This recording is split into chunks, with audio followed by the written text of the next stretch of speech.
The Extreme Feast. Kabanata 881 hanggang 900. Nakaramdam ng kilabot sa loob si Angelica. The Extreme Feast. Kabanata 881 hanggang 900. Nakaramdam ng kilabot sa loob si Angelica nang makita niya ang lahat ng mga taong ito na kumikilos na mas parang mga demonyo kaysa sa mga tao. Noong nabubuhay pa si Damien, nagawa niyang kontrolin ang mga ito at tinawag niya ang mga pagbaril sa pamilya. Hindi gusto ng kanyang mga kapatid na nasa ilalim ng kanyang hinlalaki, ngunit hindi sila nang ahas na labanan siya. Ngunit ngayon, si Damien ay kamamatay lamang at ang mga taong ito ay sabik na magrebelde. Lahat sila ay natatakot na ang pamilyang Long ay biglang bumagsak, at sa oras na nangyari iyon, ang pamilyang Long ay wala nang matitira para sa kanila. Angelica, anong pinagsasabi mo? Akala mo ba walang kinalaman ang pamilya Long sa atin? We're all part of the Long family and we used to listen to your father because he is the head of the family. Pero ngayong wala na siya, ibigay mo na ang pamilya para masuportahan nating lahat ang pamilya.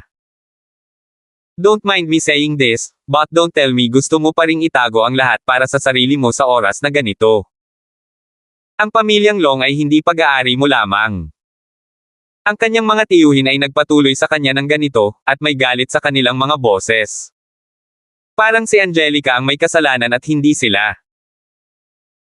Ipinagpatuloy nila ang tungkol sa kung paano nila ipinaglalaban ang iba't ibang mga ari-arian na mayroon ang pamilyang Long upang magpatuloy ang pamilya, at iyon ang dahilan kung bakit naisip nila na dapat nilang hatiin ang mga ari-arian ngayon kahit na nasa libing ni Damien. Walang hiya. Sa wakas ay hindi na nakatiis si Angelica at sumigaw ng, "Managinip ka." Namatay si Damien at si Alexander ay nabaliw, at iyon ang dahilan kung bakit sila nang ahas na maging matapang. Malinaw na sinusubukan lang nilang hatiin ang mga asset ng Long family para sa kanyang sariling kapakinabangan. Sa sandaling hatiin ang mga ari-arian, babagsak talaga ang pamilya Long. Kapag nangyari iyon, kahit ang mga Diyos ay hindi mailigtas ang pamilya. Bukod dito, sa isang lugar tulad ng Hilaga, sa sandaling magsimulang magwasak ang pamilya Long, wala nang paraan upang makabalik sila. Angelica.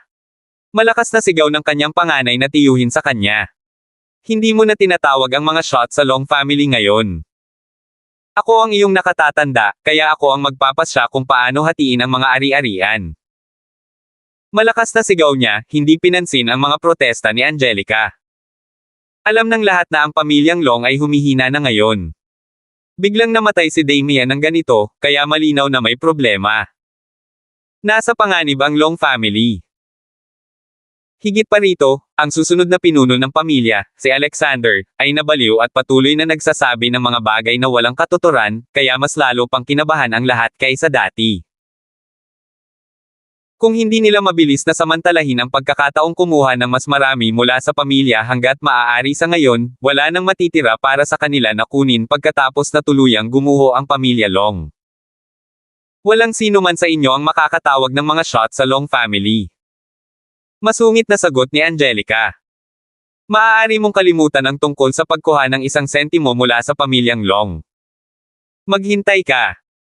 Biglang naging tense ang kapaligiran, at maaari silang mag-away anumang oras ngayon. Sobrang heartbroken ni Angelica.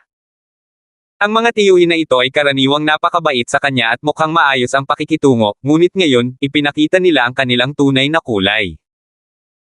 Ang mga ugnayan ng pamilya ay walang halaga sa harap ng mga benepisyo sa nanalapi. Nakalap na ng impormasyon ang kanyang mga tiyuhin kung magkano pa ang pag-aari ng pamilya Long at narito para hatiin ang lahat sa harap ni Angelica at ng kanyang ama na namatay. Sinadya nilang gawin ito para guluhin si Angelica at para masiguradong alam niya kung sino talaga ang tumatawag sa pamilyang Long ngayon. Ikaw. Galit na galit si Angelica na nanginginig ang buong katawan habang pinagmamasdan ang kanyang mga tiyuhin na nag-uusap tungkol sa paghahati-hati ng mga ari-arian na parang wala. Lahat kayo ay lumayo na. Masyado nang lumayo. Malamig na sagot ng kanyang panganay na tiyuhin. Angelica, sabihin ko sa iyo ngayon. Ako ang nagpahintulot sa tatay mo na maging padre de pamilya noon, at ngayon ay kinukuha ko na ang posisyong nararapat sa akin. So anong ibig mong sabihin na masyado na akong lumayo? Sinisikap kong tiyakin na ang maliit na mayroon ang pamilyang Long ay mananatili sa pamilya, naiintindihan mo ba? Kabanata 882. Napakagatlabi si Angelica at sa sobrang galit ay wala siyang mailabas na salita. Hindi pa siya nakakita ng taong napakawalandiya. Pinagmasdan niya ang mga mata ko na taong ito na nilalamon ang mga ari-arian ng Long family. Gusto niyang lumaban, ngunit nalaman niyang wala siyang magagawa. Sinadya nilang hatiin ang mga ari-arian sa harap niya. Ngunit wala siyang nagawa kundi ipahayag ang kanyang mga protesta. "We've discussed it among ourselves," sabi ng kanyang panganay na tiyuhin, si Malcolm Long, habang nilinggan niya si Angelica. Ang Long family ay hindi maaaring pumunta ng walang pinuno. Ang iyong ama ay namatay na, ngunit ang pamilyang Long ay kailangang magpatuloy sa pagsulong. Kung hindi, paano natin mapapanatili ang ating posisyon bilang isang napakalakas na pamilya? He went on before Angelica could say anything. "Mula ngayon, ako na ang magiging padre de pamilya. Ayos lang ang mga tiyuhin mo, kaya napagpasyahan na iyon. Pamumunuan ko ang lahat ng bagay na may kinalaman sa pamilyang Long, at babantayan nila ako. Makakapag-concentrate ka na lang sa pagharap sa libing ng iyong ama." Namumula ang mga mata ni Angelica. Talagang minaliit niya kung gaano kababa ang mga taong ito. Ganito na ba sila kalantang tungkol dito ngayon? Kung hindi namatay ang tatay ko at hindi nagalit ang kapatid ko, maglalakas loob ka bang gumawa ng ganito? Tanong niya sa mga tao sa paligid niya. Ang kanyang mga salita ay tumutulo sa sarcasm. Lahat sila ay may masamang ekspresyon sa kanilang mga mukha. Totoo na kung hindi namatay si Damien at hindi nagalit si Alexander, wala silang masasabi sa pamilya Long. Walang kung pang-iinis ni Malcolm Long. Tumingin siya sa kabaong at natitiyak niyang hindi basta-basta lalabas na buhay si Damien dito. Tapos yon. Ngayon, bilang pinuno ng Long family, inuutusan kitang ibigay ang lahat ng nasa kamay mo. Sundin mo ang sasabihin ko. Mangarap pa. Angelica. Sigaw ni Malcolm. Gusto mo bang mamatay ang iyong ama ng may panghihinayang? Gusto mo bang panoorin ang Long family na bumagsak at lamunin ng iba pang makapangyarihang pamilya? Kung mangyayari iyon, pagkatapos Angelica, ikaw ang pinakamalaking makasalanan ng Long family. Hindi mo na kayang harapin ang iyong ama at ang lahat ng iyong mga ninuno pagkatapos mong mamatay. Sinimulan ng lahat ng mga tiyuhin si Angelica at sinisi siya, na para bang siya ay naging unfilial kung hindi niya ibigay ang kanyang bahagi ng mga ari-arian. Ibigay mo sila. Ibigay mo sila ngayon din. Wala kang kontrol sa mga asset ng Long family. Ibigay mo na sila ngayon. Ibigay mo sila. Tumulo ang luha sa mukha ni Angelica. Ang mga taong ito ba ay talagang mga kamag-anak niya? Pangit at masasamang mukha lang ang nakikita niya. Master Long. Ang butler ay sapat na mabilis na lumipat ng panig at tumakbo sa Malcolm Long upang batiin siya. May isang tao sa labas na nagsasabing gusto niyang makita ang ulo ng pamilyang Long. Napangiti agad si Malcolm Long. Siya ay naging pinuno ng pamilyang Long at may kumakatok na sa kanyang pintuan. Ang kanyang awtoridad at lakas ay hindi mas mahina kaysa kay Damien. Papasukin mo siya, sa palagay ko narito siya upang magpadala ng kanyang pakikiramay. Oo, Master. Agad namang tumakbo palabas ang mayordoma. Tumingin si Malcolm kay Angelica at bumantong hininga.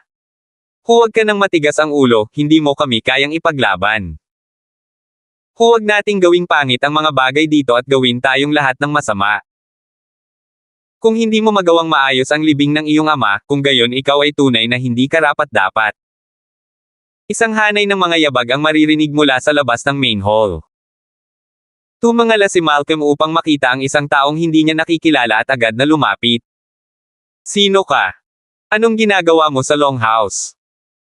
May awtoridad ang kanyang boses at nakuha na niya ang kanyang sarili sa tungkulin bilang pinuno ng Long family. Ang paraan ng pagsasalita at paglalakad niya ay naging maganda at parang ulo ng isang napakakapangyarihang pamilya.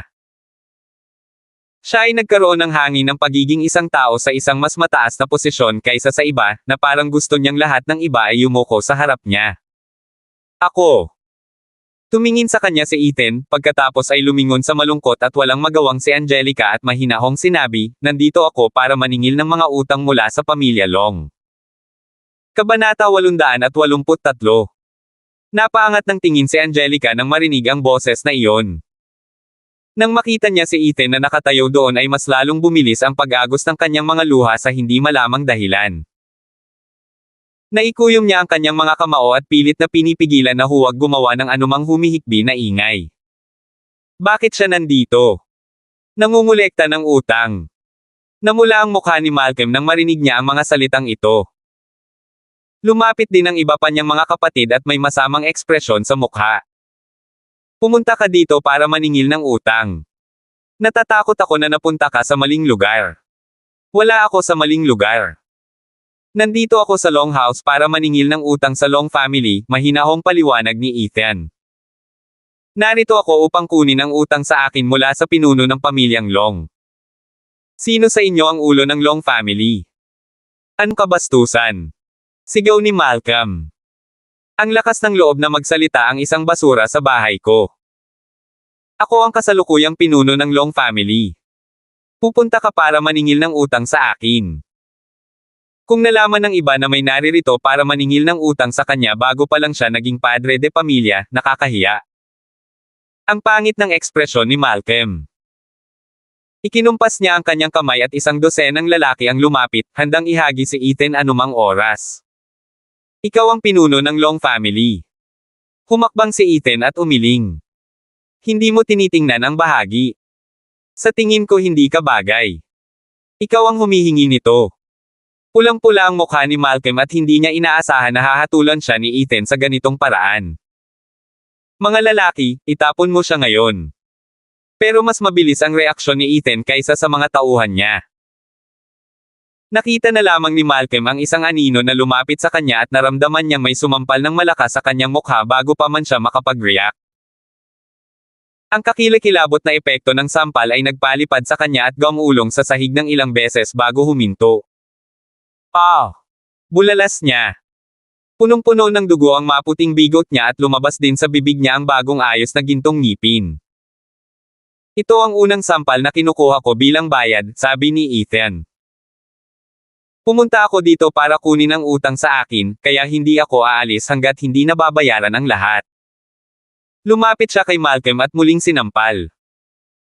4 o 5 sunod-sunod niyang sinampal si Malcolm, at napuno ng dugo ang buong bibig ni Malcolm habang napuno ng takot ang kanyang mga mata. Mga lalaki. Lalaki. Bugbugin mo siya. Sampilan mo siya hanggang mamatay. Mahigit 10 lalaki ang sumugod, ngunit agad silang lumipad palabas. Sinipa sila sa isang tabi bago pa man nila mahawakan ang damit ni Ethan. Namamaga ang mukha ni Malcolm sa magkabilang gilid at mukhang mas pangit pa sa ulo ng baboy. Tumigil ka. Tumigil ka. Hindi ako ang pinuno ng Long family. Hindi ako. Malakas na sumigaw si Malcolm dahil sa takot na baka sampilan siya ni Ethan hanggang mamatay. Hindi niya inasahan na darating ang isang baliw at sasabihing nandito siya para maningil ng utang. Ngunit siya ay nangongolekta ng bayad sa anyo ng mga sampal, at halos lahat ng kanyang mga ngipin ay naligas na.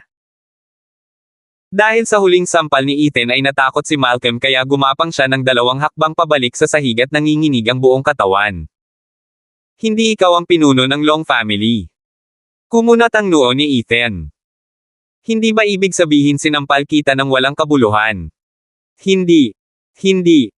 Hindi mo ako sinampal ng walang kabuluhan. Hindi mo ginawa. Sagot ni Malcolm sa nanginginig na boses.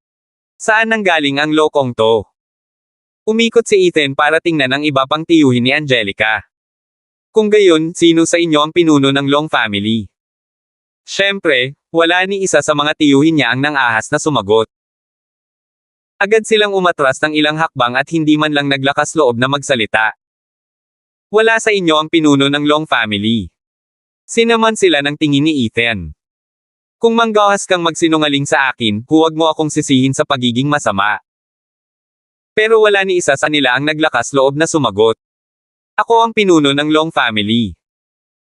Huminga ng malalim si Angelica at malakas na sinabi, ako, si Angelica, ang kasalukuyang pinuno ng Long family. Lumakad siya ng isang hakbang at tinignan si Ethan sa mata. Medyo bumilis ang paghinga niya. Kung may utang kami sa iyo, halika at hanapin mo ako.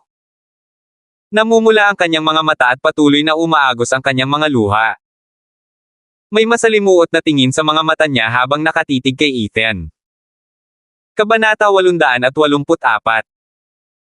Ang lalaking ito ay binalaan na si Angelica kamakailan na hindi niya ito bibitawan kung mangangahas itong saktan ang kanyang babae.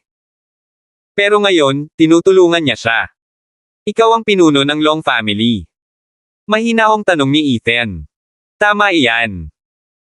Tumango si Angelica at sinabi sa malakas na boses, ako ang kasalukuyang pinuno ng Long family. Kung may tumututol, sabihin mo na. Walang nangahas na humakbang pasulong. Hindi man lang naglakas loob si Malcolm na umutot. Kung maglalakas loob pa siyang ipaglaban ang posisyong ito, tuturuan siya ni Ethan ng leksyon sa pamamagitan ng mga sampal niya at petarein ang mukha sa mga sampal na iyon. Magaling. May mga utang na babayaran, ako na ang bahala sa iyo. Lumapit si Ethan sa kanya at nakita niyang mas nanginginig pa ang mga balikat nito kaysa kanina. Nagtama ang kanilang mga mata at nagkaroon ng urge si Angelica na ihulog ang sarili sa yakap ni Ethan. Pero alam niyang hindi sa kanya ang yakap na ito. Anong gusto mo? Tanong niya. Ang mga bahagi ng Long Group, at ang iyong kabuoang utang na $80 bilyon. Nabangkarote ang Long Group at hawak ng pamilyang Long ang parehong 49% ng mga share pati na rin ang kabuoang utang na $80 bilyon. Hiningi lang sana ni Ethan ang shares at iwanan ang utang sa pamilyang Long para bayaran, ngunit hindi niya ginawa iyon. Iyon ay dahil ang pinuno ng Long family ngayon ay si Angelica. I'll give them to you, pagsang-ayon ni Angelica nang hindi man lang nag-iisip. Alam niya na ang Long Group ay wala na at hindi na ito makontrol ng pamilya Long. At sigurado siyang namatay na si Damien at si Alexander ay nabaliw dahil sa Long Group. Ang Long Group ay parang isang time bomb at ang kasalukuyang pamilyang Long ay hindi ito makontrol. Kung patuloy niyang hahawakan ito, makakaakit lamang siya ng mas maraming pag-atake mula sa iba na gusto nito at mas mabilis na mahuhulog ang pamilya Long kaysa dati. At syempre, noon ay nagsimula na siya ng Long Group para magsilbi bilang dot ng ikasal siya kay Ethan.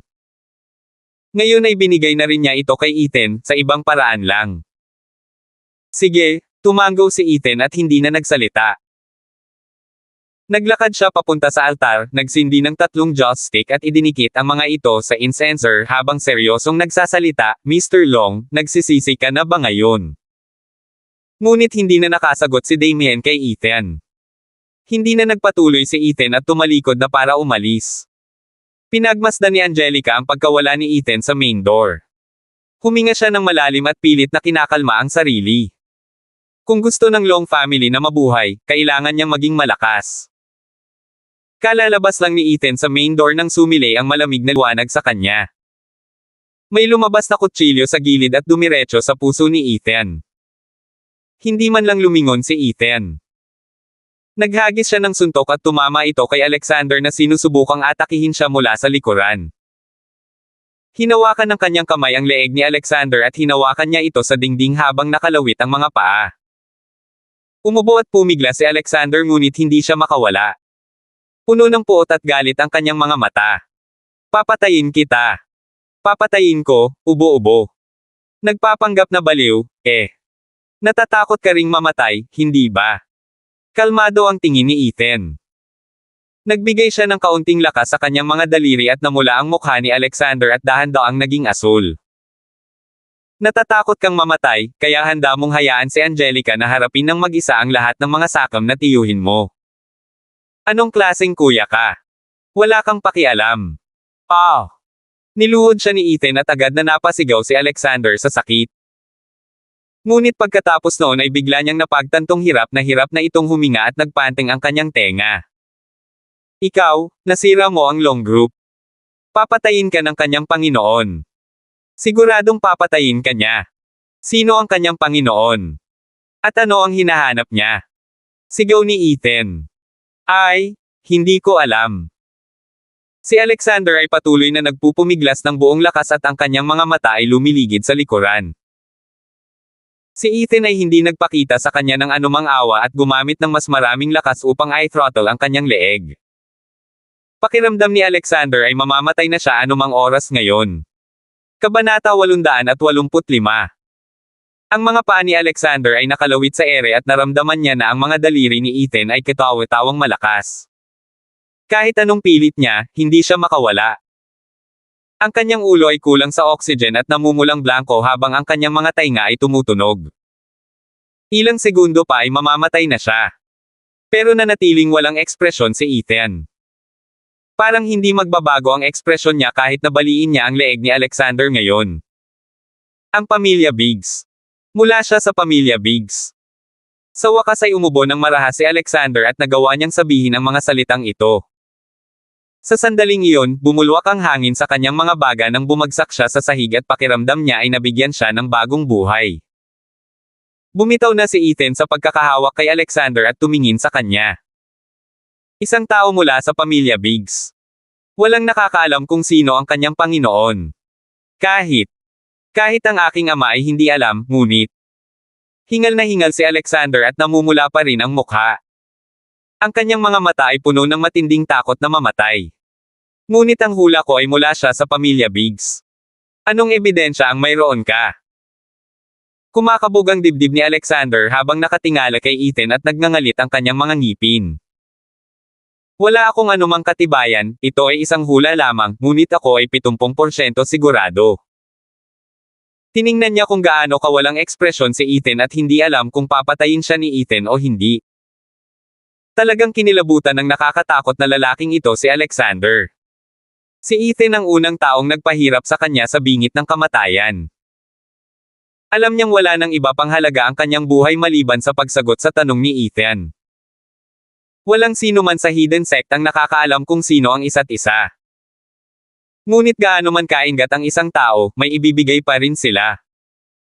Ang isang taong makokontrol ang hidden sect ay magiging pabaya. Hindi naniwala si Ethan sa kanya. Ang mga miyembro ng hidden sect ay napakahusay na nakatago at sila ay nasa bawat bilog na posible.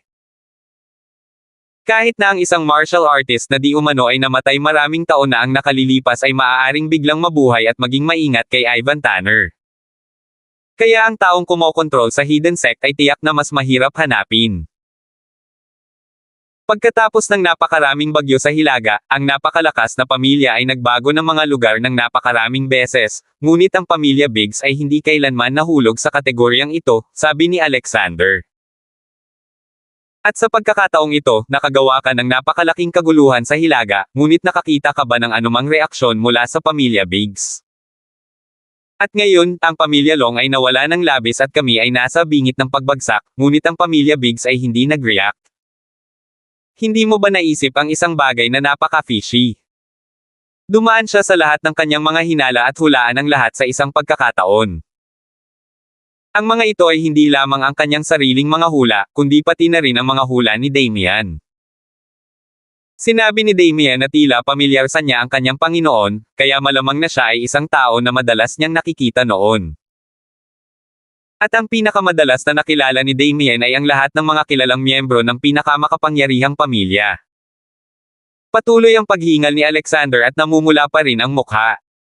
Samandal siya sa pader at baka sa mukha niya ang kawalan ng pag-asa. Sinabi ko na sa iyo ang lahat ng nalalaman ko. Kung hindi ka naniniwala sa akin, maaari mo akong patayin. Hindi kita papatayin, sagot ni Ethan. Walang kabuluhan ang pumatay ng walang kwentang tao. Tumalikod si Ethan at umalis. Galit na galit si Alexander na muntik na niyang masagasan at pilitin siyang patayin ni Ethan. Hindi mo na kailangang magpanggap na galit. Walang sino man ang gustong pumatay ng taong walang kwenta. Don't let Angelica bear the burden all herself, tawag ni Ethan habang naglalakad palayo. Biglang kinilig si Alexander. Bumangon siya at sumigaw, ikaw ba? Siya ba siya o hindi? Ako mismo, hindi siya. Nawala si Ethan sa di kalayuan. Bumilis ang paghinga ni Alexander at may kakaiba sa kanyang mukha. Maya-maya ay nagsimula na siyang tumawa ng mapait. Sigurado na siya ngayon kung sino talaga si Ethan. Ngunit masigurado siya ngayon na ang pamilyang Long ay nakasakit ng maling tao sa simula pa lang. Kabanata 886. Huminga ng malalim si Alexander at tumangala sa malalaking salita sa itaas ng pintuan ng sariling bahay. Ang malalaking salitang Long family ay maganda ang pagkakasulat ng kanyang lolo sa tuhod. At ngayon, dinadala ni Angelica ang bigat ng pamilyang ito ng mag-isa. Sinampal niya ng malakas ang pisngi at naglakad pabalik ng bahay. Samantala, sa bahay ng Hunt, dito nagpalipis ng gabi si Dwight, ngunit hindi ito dahil sa sobrang tagal na niyang hindi nakikita ang kanyang tiyahin na si Elsa at gusto niya itong makausap. Ito ay dahil hindi siya umaalis nang hindi nakukuha ang gusto niya kay Thomas. Maaga pa lang nagising si Dwight. Maghihintay siya hanggang sa magising si Thomas bago siya muling tinanong. Worst come to worst, tatanungin na lang niya si Thomas ng diretso. Pagkatapos ng lahat, ang pamilyang Hunt ay kung ano ito ngayon dahil lamang sa ginawa ng pamilyang Snow para sa kanila, kaya may karapatan siyang kunin ang anumang gusto niya mula sa pamilyang Hunt. Wala siyang pakialam noon kay Thomas. Young Master Snow, iniimbitahan ka ni Madam para mag-almusal, magalang na sabi ng isa sa mga katulong. Siya mismo ang gumawa ng pagkain at hinihintay kang magising. Nakuha ko. Medyo naiinis si Dwight sa tita niyang ito. Naisip niya na medyo nabaliw siya dahil wala siyang sariling mga anak. Pamangkin lang niya ito at hindi anak, kaya bakit napakahigpit ng pagkakapit nito sa kanya. Naghilamos siya at naglakad papunta sa dining hall. Mayroong ilang mga pagkain sa mesa. Gising ka na. Lumabas si Elsa na may dalang bagong lutong mangkok ng dumplings. Mahilig ka pa ring matulog tulad noong bata ka. Pagod na talaga ako, at natutulog lang ako dahil nasa lugar mo ako. Huwag mong sabihin sa tatay ko, ha? Ngumiti si Dwight at umupo. Agad niyang kinuha ang chopsticks niya at nagsimulang kumain. Matapos ang isang subo, bakas sa mukha niya ang pagkagulat. Ginawa mo ang lahat ng ito. Sa kanyang memorya, si Elsa ay ang young mistress ng pamilya Snow at hindi kailanman kinailangang magtaas ng daliri upang gumawa ng numang gawaing bahay. Hindi man lang siya nakapasok sa kusina, hindi bale na talagang gumawa ng mga kaibig-ibig na pagkain. Pagkalipas ng 15 taon, si Elsa ay parang ibang tao, at siya ay napakabuti ngayon. Masarap bang kumain? May ngiti pa rin sa mukha si Elsa. Naglaan siya ng maraming oras at pagsisikap upang matutunan kung paano gawin ang mga ito para kay Thomas. Ngunit sa kasamaang palad, si Thomas ay hindi kumain ng almusal sa kanya. Kaya kahit na siya ang gumawa ng lahat ng pagkain na ito, si Thomas ay hindi kumain ng anuman nito. Auntie Elsa, it's been hard on you, hindi pinuri ni Dwight ang kanyang niluto at sa halip ay bumantong hininga.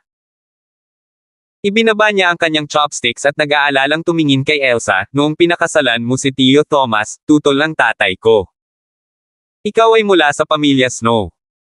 Bakit kailangan mong gawin ang mga bagay na iyon? Para sa kanya, ito ay mga bagay na ginagawa lamang ng mga tagapaglingkod. It's not hard at all, mahinahong sagot ni Elsa. Pero medyo malungkot ang mga mata niya. Ginawa ko ang pagpipiliang ito, kaya wala akong pinagsisisihan. Tita Elsa. Kumunat ang noo ni Dwight. You don't mind? Pero paano naman si Uncle Thomas? May naiintindihan ba siya tungkol sa iyo? Sa tingin ko hindi ito katumbas ng halaga. Hindi sumagot si Elsa. Sigurado akong iniisip pa rin niya ang babaeng iyon kahit na malamang patay na siya, inis na sabi ni Dwight. At ngayon, nakabalik na ang bastos na bata. Hindi ka ba natatakot na bumalik ang bastard na iyon at ipaglaban ang mga ari-arian ng pamilya Hunt? Dwight, huwag kang magsalita ng ganyan. Hindi matutuwa ang iyong tiyuhin na marinig ang mga salitang ito. Bahagyang kumunat ang noo ni Elsa. Hindi niya gustong marinig ang iba na nagsasalita ng masama tungkol kay Thomas. Hindi mahalaga kung sino ito. Dati, ganito pa rin ngayon. I have no idea how he's bewitched you all these years, umiling si Dwight at bumantong hininga. Sige, huwag na lang Tio Thomas. Paano naman yung bastard na yon? Panoorin mo na lang ba siyang bumalik at agawin ang pamilya Hunt? Tumanggi si Thomas na magkaroon ng anak sa iyo dahil hinihintay niya lang na lumaki at bumalik ang bastos na iyon. Dwight. Naging matigas ang ekspresyon ni Elsa. Tapos ka na ba? Kabanata 887. Kailan ginamit ng isang miyembro ng pamilya Snow ang ganitong karumaldumal na pananalita? At saka, ang bastard na iyon na pinag-uusapan ni Dwight ay posibleng anak ni Thomas, at ginawa rin siyang anak niya. Tita Elsa. Tama na. Medyo masama ang tingin ni Elsa ngayon. It is not your place para pagsabihan ako sa sarili kong mga gawain. At mangyaring panatilihin ang isang minimum na antas ng paggalang sa pamilya Hunt. Kung ganito ka na naman, huwag ka nang pumasok sa bahay na ito. Tumayo siya at kinuha ang mga plato at chopstick. Ayaw na niyang kumain si Dwight. Nagsimula na ring magalit si Dwight. Nagalit si Elsa sa kanya dahil sa bastos na iyon. Nakalimutan na ba niya na isa siyang Snow? Tita Elsa, huwag mong kalimutan, kung wala ang pamilya Snow, matagal nang napahamak ang pamilyang Hunt na ito. Maaari silang mangarap na maging isang napakalakas na pamilya. Malamig siyang nagpatuloy, sa madaling salita, nabubuhay ang Hunt family salamat sa pamilya Snow. Pagkatapos ay umalis siya nang hindi nag-abala pang tingnan kung ano ang ekspresyon ng mukha ni Elsa. Dahil hindi na niya matiis na manatili sa bahay na ito, siya mismo ang kukuha ng gusto niya kay Thomas. Ang pamilyang Snow ang siyang nagbigay ng lahat ng mayroon ang pamilyang Hunt, kasama ang buhay ni Ethan. Hindi napigilan ni Elsa na mapalang nang makita kung gaano kayabang si Dwight. Noon pa man ay alam na niya na palaging nararamdaman ng kanyang panganay na kapatid na malaki ang pabor ng pamilya Hunt sa pamilyang Snow. Nadama niya na ang pamilya Snow ay nagbigay ng maraming mapagkukunan sa pamilyang Hunt dahil nagpakasal ito sa pamilyang Hunt, at iyon ang dahilan kung bakit napatatag ng pamilyang Hunt ang kanilang posisyon sa Hilaga at naging isang napakalakas na pamilya. Ngayon, ganoon din ang naisip ni Dwight at wala ni isa sa kanila ang may kinalaman o kahit na pangunahing paggalang kay Thomas. Pero asawa niya iyon. Kahit sa pangalan lang sila mag-asawa. Ngunit kung hindi nila iginagalang si Thomas, nangangahulugan iyon na hindi rin nila ito iginagalang. Huminga ng malalim si Elsa. Wala na siyang galit pagkaraan ng maraming taon. Pero ang mga sinabi ni Dwight ay parang tinak na tumusok sa puso niya. Pagkaraan ng mahabang panahon na pag-isipan ito, sa wakas ay nakapagdesisyon na siya at naglakad patungo sa pag-aaral ni Thomas. Kasabay nito, nasa study niya si Thomas at nakatingin sa drawing sa dingding. Isang oras na niya itong tinitignan at walang nakakaalam kung ano ang iniisip niya. Madam, nagpapahinga po si Master sa loob. Boses iyon ni Jack sa labas ng pinto. Napalingon si Thomas at nagulat. Bakit siya hinahanap ni Elsa? Mula nang sabihin niya rito na ayaw niyang maistorbo, hindi man lang lumapit si Elsa sa kanyang pag-aaral. Bakit siya nandito ngayon? May itatanong ako sa kanya. Mahinahon at malumanay na wika ni Elsa. Hindi siya kailanman nagsalita ng mayabang kay Jack. Hindi tama ang pakiramdam ni Jack na pigilan siya. Naglakad siya papunta sa pinto at kumatok. Master, nandito na po si Madam. Binuksan ni Thomas ang pinto at tumingin kay Elsa. Bakit ka nandito? Gusto kitang makausap. Nakita ni Elsa na si Thomas ay nakatayo sa pintuan at hindi niya balak na papasukin siya. Noon, hindi siya mapipilit at aalis na lang nang hindi iniistorbo si Thomas. Ngunit ngayon ay tumanggi siyang gumalaw. Pwede ba akong pumasok? Tumingin si Thomas kay Elsa at naramdaman niyang medyo iba siya sa karaniwan. Tumabi siya at bahagyang binuksan ang pinto. Pumasok agad si Elsa. Walang masabi si Jack, kaya magalang siyang tumayo sa isang tabi at isinara ni Thomas ang pinto. Medyo nagulat talaga siya. Anong mali? Tanong ni Thomas. Mukhang kakaiba ka ngayon. Kabanata 888. Asawa mo naman ako, kaya dapat may karapatan akong pumasok sa iyong pag-aaral, mahinahong sagot ni Elsa. Kalmado ang tono ng boses niya, ngunit masasabi ni Thomas na mas mabilis siyang magsalita kaysa karaniwan at tila kinakabahan siya. Of course, turo ni Thomas sa sofa. Maupo ka. Ito siguro ang unang pagkakataon na nakaupo sila para mag-chat ng ganito matapos ang 15 taon na kasal. Parehong hindi natural ang pakiramdam ni na Elsa at Thomas. Ano ang gusto mong pag-usapan sa akin? Nagsimula siyang gumawa ng tsaa at hindi tumingin kay Elsa. Para bang ang pag-iwas sa pakikipag-eye contact sa kanya ay makakabawas sa awkward ng tensyon sa hangin. Napuno ng halimuyak ng tsaa ang silid. Yung Ethan. Anak mo ba siya? Dumiretso sa punto si Elsa. Kasama niya ang anak mo. Tumigil sandali si Thomas sa pagbuhos ng tsaa, pagkatapos ay ipinagpatuloy niya ang pagbuhos ng tsaa at tumawa. Kailan ka pa naging curious sa mga bagay na ito? Ang tunog ng pagbuhos ng tsaa ay napakalakas sa tahimik na silid. Inilagay ni Thomas ang tasa sa harap ni Elsa. Maraming tsismis sa mga araw na ito, at kung minsan ay hindi ko masabi kung ano ang totoo at kung ano ang hindi. Hindi ginalaw ni Elsa ang tsaa at patuloy na tumingin kay Thomas. Just tell me, huminga siya ng malalim. Oo o hindi. Oo, biglang pag-amin ni Thomas. Natigilan si Elsa. Akala niya ay tatanggihan ito ni Thomas o papansinin man lang ang tanong niya. Hindi niya inaasahan na direktang sasabihin nito sa kanya ang sagot, at talagang oo iyon. Handa ba siyang sabihin sa kanya ang tungkol dito? Hindi ba niya alam ang ibig sabihin ng relasyon nila ni Ethan? Si Elsa ay ganap na nagyelo at hindi nag-react ng mahabang panahon.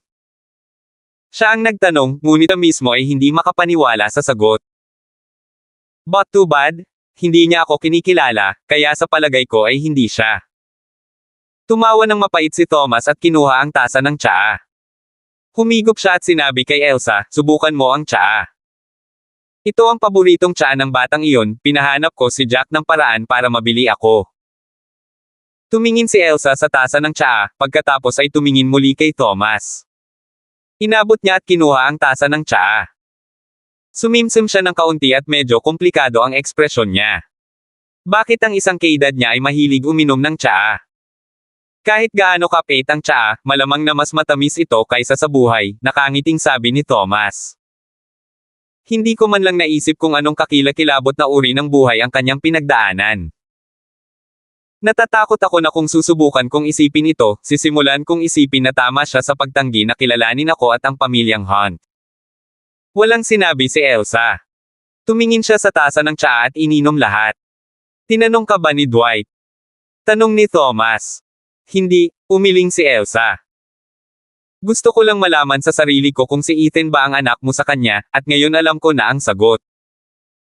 Huwag kang mag-alala, hindi ko sasabihin sa kapatid ko o kahit kanino. Dahil ayaw mong may makaalam nito, wala akong sasabihin. May tiwala ako sa iyo, sabi ni Thomas. Siyempre, alam niya ang epekto sa pamilya ng Hunt kung isiniwalat niya ang relasyon nila ni Ethan. Ang pamilya Biggs at ang pamilya Snow ay agad na ibabelang ang kanilang atensyon sa pamilya ng Hunt, at marahil kahit na ang nasa likod ng lahat ng ito ay ibaling din kanyang atensyon sa pamilya ng Hunt. Ngunit ayaw niyang itago ito kay Elsa. Walang sinabi si Elsa. Tumayo siya para umalis. Tinanong niya kung ano ang gusto niya at nakuha rin ang sagot na gusto niya. Ang katapatan ni Thomas ay talagang nagpasaya sa kanya sa halip. Sa totoo lang ganito kadaling pasayahin siya. Para siyang simple at inosenteng babae pa rin noon. Hindi mo kasalanan ang nangyari noon at hindi kanya sinisi. I'm sure mature na bata si Ethan at pagkatapos niyang malaman ang totoo, hindi ka rin niya masisisi, naglakad si Elsa sa pintuan at nilingon si Thomas. Maging mabait ka sa kanya, kikilalanan ka niya. Kabanata 889. Binuksan ni Elsa ang pinto. Yumuko si Jack at tumango naman si Elsa. Hindi na siya nagsalita at umalis na. Matapos mawala si Elsa sa malayo, tumingin si Jack kay Thomas. Guro, pagkatapos sabihin ito, sa tingin mo ba? Hindi ko alam, ipinagpatuloy ni Thomas ang pag-inom ng kanyang tsaa at hindi man lang tumingin. Sa anumang kaso, hindi ako maaaring magsinungaling sa kanya. Masyado na akong utang sa kanya. Hindi na nagtanong pa si Jack. Tahimik niyang isinara ang pinto sa likuran niya at binantayan ang silid mula sa labas. Nagsimulang mag-isip si Jack ng mga posibilidad. Kung ilalabas ni Elsa ang balitang ito, magkakaproblema ang pamilya Hunt. Hindi sila haharap sa problema hindi lamang mula sa pamilyang Biggs at sa pamilyang Snow, ngunit lahat ay maniniwala na ang pamilyang Hunt ay isang malaking banta at makakaakit ng mas nakakatakot na mga kaaway. Iyong mga pakakapangyarihang pamilya na Nollypole noon ay Nollypole dahil sila ay umaangat sa kapangyarihan at nagdulot ng banta sa iba, hindi ba? Ang pamilyang Hunt ay isa na ngayon sa 4 na pinakamakapangyarihang pamilya. Kung ang susunod nilang henerasyon ay may isang taong kasing lakas ni Ethan. Walang gustong manatiling buhay ang pamilya ng Hunt. Ngunit nagpasya si Thomas na huwag magsinungaling kay Elsa. Walang ideya si Jack kung ano ang haantong sa desisyon niyang ito. Ngunit sa anumang kaso, dahil ginawa ni Thomas ang desisyong ito, mananatili si Jack dito. Naglakad si Elsa pabalik sa kanyang silid pagkatapos umalis sa pag-aaral ni Thomas. Nakita niyang nakatayo pa rin si Dwight sa kahabaan ng koridor at may palihim na tingin sa mga mata nito. Tita Elsa. Bakit nandito ka pa? Napangiwi si Elsa sa inis. Huwag kang magalit, nakaramdam lang ako ng sama ng loob para sa iyo at hindi ko mapigilan. Huwag kang magalit sa akin. Hindi ako galit, sagot ni Elsa. Kung wala na, pwede na kayong umalis. Wala akong oras sa iyo ngayon. Tita Elsa, ngayon ka lang ba nagtanong kay Tio Thomas? Lumapit si Dwight at ngumiti at sinubukang makuha ang kanyang pabor. Alam kong mahal mo ako at gusto mo rin akong maging susunod na pinuno ng pamilya Snow, di ba? Walang sinabi si Elsa. Hindi ka ba pumunta at tanungin siya kung anak niya si Ethan o hindi? Naplano na ni Dwight ang lahat. Kung tutuusin, sinadya niyang guluhin si Elsa para siya ay magkagulo sa harap ni Thomas at tanungin siya tungkol dito. Pero sa hindi inaasahan, hindi nag-away ang dalawa. Ngunit sa paghusga sa ekspresyon ni Elsa, malamang na itinanong niya ang tanong na ito at nakuha ang sagot. Oo, hindi ito itinanggi ni Elsa. Pumunta ako at tinanong siya nito. Nararamdaman mo ba na napakadali kong manipulahin ngayon? Na pagkatapos mong sinasadyang guluhin ako, ginawa ko talaga ang gusto mong gawin ko. Umiling si Dwight. Anong pinagsasabi mo, Auntie Elsa? Hindi ako mangangahas na gawin ang ganoong bagay. So paano kanya sinagot? Tinitigan niya si Elsa at ayaw niyang pakawalan. Kilalang kilala ni Dwight si Elsa at alam niyang may sasabihin siya basta matyaga lang siya. Sabi ko wala akong oras sa'yo. Ayaw ni Elsa na abalahin ang sarili sa kanya at lumayo. Agad na tumakbo si Dwight para pigilan siya at bahagyang yumuko ito habang humihingi ng tawad. Tita Elsa. Ang aking pinakamamahal na Auntie Elsa. Kasalanan ko ang lahat, huwag kang magalit, ha? Hindi ako nag-isip bago magsalita at nag-overboard sa aking mga salita. Ako ay walang galang kay Uncle Thomas, kasalanan ko iyon. O bakit hindi ako humingi ng tawad sa kanya ngayon? Lumingon siya na parang papunta sa study ni Thomas at tinawag siya ni Elsa. Hindi mo siya iistorbohin. Walang alam si Thomas tungkol dito, kaya kung humingi ng tawad si Dwight sa kanya, malalaman niya ito at maaaring magalit. Ang mga bagay ay magiging mas komplikado. Naisip ni Dwight na ganito ang magiging reaksyon niya. Alam kong hindi mo gustong makitang pinapagalitan ako ni Uncle Thomas, ngumiti si Dwight at sinabing, Tita Elsa, sabihin mo sa akin, paano ka sinagot ni Uncle Thomas? Gusto ko talang malaman kung galing ba siya sa Hunt family o hindi. Kung hindi, kung nakipag-away ako sa kanya at nasaktan ko siya, hindi ko ba sasaktan ang sarili kong pamilya? Kabanata 800 at 70. Nakita ni Dwight na si Elsa ay mukhang nasa isang masikip na lugar at naisip na malapit na niyang matapan ang mga butil. Auntie Elsa, marami na ang nakatutok sa Ethan na ito ngayon. Kung siya ay mula sa pamilya ng Hunt, pagkatapos ay mag-iisip ako ng isang paraan upang maprotektahan siya. Kung hindi, malamang na mamamatay siya kapag sinalakay siya ng mga taong iyon. Kung hindi siya sa atin, wala na akong pakialam sa kanya. Kung gayon ay hindi mo kailangang mag-abala, hindi siya ang anak ni Thomas, direktang sagot ni Elsa. Parehas lang ang pangalan niya at hindi mo kailangang mag-react ng marahas. Kahit na binugbog siya hanggang sa mamatay ng ibang tao, wala itong kinalaman sa atin. Hindi mo kailangang sayangin ang iyong pagsisikap sa pagprotekta sa isang taong hindi mahalaga sa iyo. Talaga. Medyo nagulat si Dwight. Iyon ba talaga ang sinabi ni Thomas? O nagsisinungaling si Elsa sa kanya? Pero itong tiyahin niya ay napakasimple at inosenteng ugali mula pa noong bata siya. Hindi pa siya nakaranas ng anumang paghihirap o nakita ang karamihan sa mundo hanggang ngayon, kaya marahil ay hindi rin siya marunong magsinungaling. Nasa iyo kung gusto mong maniwala sa akin o hindi, hindi mapakali si Elsa sa kanya at naglakad palayo. Nawalan na siya ng pasensya kay Dwight. Napapikit si Dwight habang pinagmamasdan si Elsa na palayo. Mukhang hindi niya talaga anak, he scoffed. Kung anak talaga siya ni Thomas, siguradong magagalit at magseselo si Auntie Elsa. Baka makuha pa niya akong patayin ang Ethan na iyon. Pero parang wala siyang pakialam. Ha! Magaling! Dahil hindi siya miyembro ng pamilyang Hunt, ginagawa nitong mas simple ang mga bagay. Malamig na tumawa si Dwight at baka sa mga mata niya ang mapang-asar at masasamang tingin nang agad siyang umalis sa bahay ng Hunt. Hindi siya nagdalawang isip. Tumawag siya upang makakuha ng ilang mga mahusay na mandirigma na magtungo kaagad sa North Branch Office ng Palmer Group. Samantala, nakaupo si Ethan sa opisina at ina-update siya ni Owen sa kasalukuyang sitwasyon. Hindi siya magtatagal sa Hilaga. Kapag naayos na niya ang lahat ng impormasyon na may kinalaman sa Long Group at sa mga utang na iyon, si Ethan ay nagtungo sa ibang lugar upang ibalik ang lahat ng iba pang negosyo na nakakalat sa ibang lugar. Kailangang malaman ni Ethan kung ano ang hinahanap ng napakalaking network ng impormasyon na ito sa lalong madaling panahon. Ang taong nasa likod ng lahat ng ito, ang kanyang Panginoon, ay napakahusay na nakatago at hindi nagpahayag ng kanyang mga landas. Malinaw na hindi niya ihahayag ang kanyang sarili ng ganoon kadali maliban kung nahanap niya ang gusto niya. Kung hindi, ang kanyang mga pagsisikap ay mauubos. At dahil ang lahat ay ginawa ng palihim, alam ni Ethan na kung ano man ang lihim na hinahanap ng hidden sect ay kailangang may hindi kapani-pani walang halaga. Hahanapin niya ito ng mas mabilis kaysa sa kanyang Panginoon. Sa ganoong paraan, ang kanyang Panginoon ay mapipilitang umalis sa pagtatago. Ang merkado sa Hilaga ay matatag na, at ang Palmer Group ngayon ay nakatayo sa higit sa 50% ng bahagi ng merkado. Tungkol sa pera na nakuha namin sa Long Group, ito. Bago pa matapos ni Owen ang kanyang pangungusap, may marahas na sumipa sa pinto ng opisina mula sa labas. Hindi kumibo si Ethan at nakasandal pa rin sa sofa.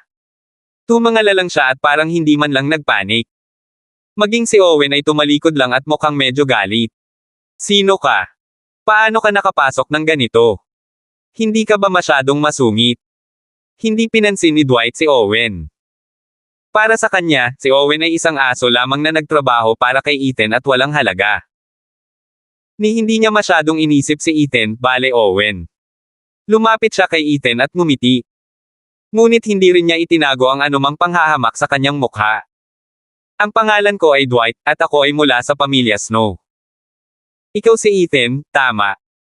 Walang sinabi si Ethan. Nandito ako sa napakasimpleng dahilan. Gusto ng pamilya Snow ang mga bagay na iyon mula sa Long Group. Mas mabuti pang maging mabuti ka at ibigay mo sa akin, kung hindi, magmumukha tayong masama kapag nag-away tayo. Hindi alintana kung si Ethan ay mula sa pamilyang Hunt o hindi, si Dwight ay hindi magiging magalang sa kanya. Gusto mong lumaban? Mahinahong tanong ni Ethan habang patuloy na umupo sa sofa at nakatingin kay Dwight. Kabanata 871. Nanatiling nakaupo si Ethan sa sofa at mukhang hindi man lang tatayo. Nagtaas siya ng mata at casual na sinulyapan si Dwight. Ang pang-aalipusta sa kanyang mga mata ay natigilan saglit si Dwight bago siya napadpad sa galit. Huwag mo akong pilitin. Ikinumpas niya ang kanyang kamay at mahigit 100 lalaki ang sumugod mula sa kanyang likuran upang palibutan sina Ethan at Owen. Para silang mamamatay kapag hindi ibinigay ni Ethan ang impormasyong mayroon siya sa Long Group. Hindi nagbago ang ekspresyon ni Ethan nang makita niyang pinalibutan siya ng mga lalaki. Siya ay talagang medyo nilibang. Lahat ba ng mga anak nitong tinatawag na makapangyarihang mga pamilya sa Hilaga ay sobrang pipi? Bakit wala na ang kasing talino ni Leo? Hindi siya makapaniwala na mas marami pa rin ang lumalapit sa kanya na may death wish. Kuya Ethan. Matagal nang sinundan ni Owen si Ethan, at sanay na siyang makakita ng kahit ano ngayon. Wala siyang pakialam kung saang pamilya galing ang lalaking ito. Alam niyang hanggat nag-utos si Ethan, papasok na agad ang mga lobo sa labas at itatapon silang lahat. No worries, continue your report, mahinahong sagot ni Ethan, na parang wala si Dwight at ang kanyang mga tauhan. Got it? Tumango si Owen at nagpatuloy sa pag-uulat ng kanyang pagsusuri. Kaya mula sa nakikita natin, kung gusto ng Palmer Group na lumipat mula sa isang industriya patungo sa maraming industriya, kakailanganin natin Noong una ay nagulat si Dwight na nagpatuloy sa pag-uusap sina Ethan at Owen na para bang nag-iisa sila sa silid at tinatrato siyang parang hangin. Pero pagkatapos noon ay namula ang buong mukha niya sa galit na parang tinamaan ng kidlat. Iniinsulto siya ni Ethan. Pinahiya niya siya. Nagpanggap si Ethan na wala siya. Ikaw ang humihingi nito. Si Dwight ay hindi kailanman pinapansin ng ganoon. Kahit na nasa ibang bansa siya, lahat ng mga upper class na pamilyang iyon ay hindi kailanman nagtrato sa kanya ng ganito. Ibaba mo sila. Siya ay umungal at ang kanyang mga tauhan ay sumugod. Pero nanatiling nakaupo si Ethan at tamad na nakasandal sa isang tabi. Umupo si Owen sa tapat niya at binabasa ang report niya kay Ethan. Nagpatuloy ang dalawa sa kani-kanilang negosyo na parang hangin lang si Dwight at ang mga tauhan nito. Malapit nang sumabog si Dwight. Nakaupo pa rin si Ethan sa kinaroroonan niya at binabasa pa rin ni Owen ang kanyang ulat, ngunit ang lahat ng tauhan ni Dwight ay lumilipad at bumagsak sa dingding bago bumagsak ng husto sa sahig sa sakit. Sa loob lamang ng 1 minuto, higit sa 1 dosenang mga ito ay nakasalansan sa ibabaw ng isa't isa sa dingding. Hindi pa rin nagbabago ng posisyon si Ethan. Sumandal siya sa sofa at hindi man lang sinilip ang galit na si Dwight. Kinuha niya ang inumin niya, sumimsim ng malaking subo at tumingin kay Owen. May iba pa ba bukod sa mga item na ito? Si Ethan ay seryosong walang pakialam kay Dwight. Biglang tumahimik ang hangin sa kwarto.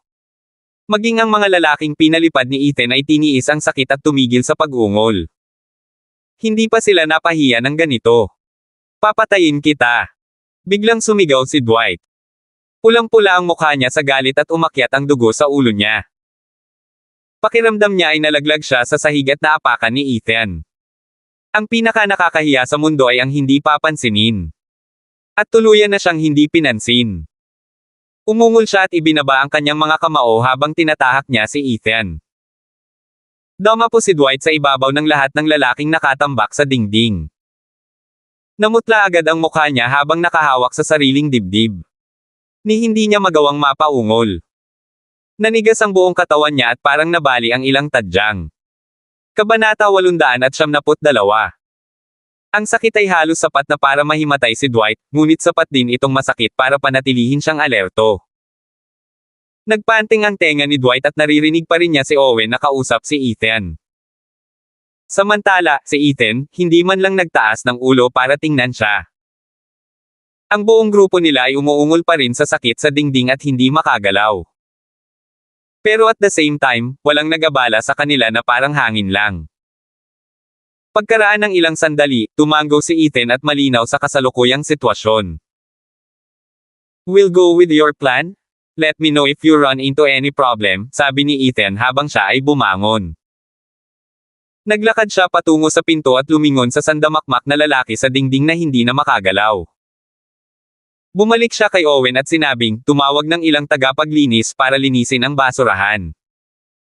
Hindi na tumingin si Ethan at lumabas na ng kwarto. Narinig ni Dwight ang sinabi ni Ethan. Lalo na ang bahagi kung saan tinawag silang basura ni Ethan at hiniling kay Owen na kunin ang tagapaglinis para linisin sila.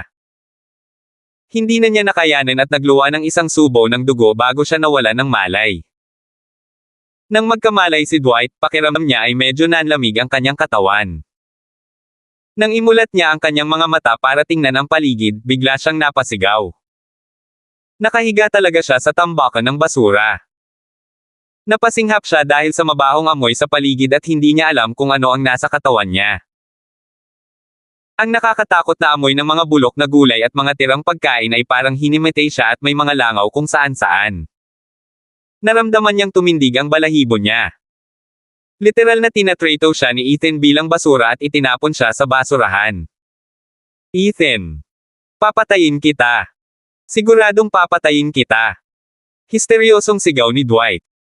Pakiramdam niya ay napakarumi niya, hindi na niya magagawang maghugas ng sarili ng malinis. Nagmamadali siyang bumalik sa bahay ni Snow at tinakot ang lahat ng mga katulong sa sandaling pumasok siya.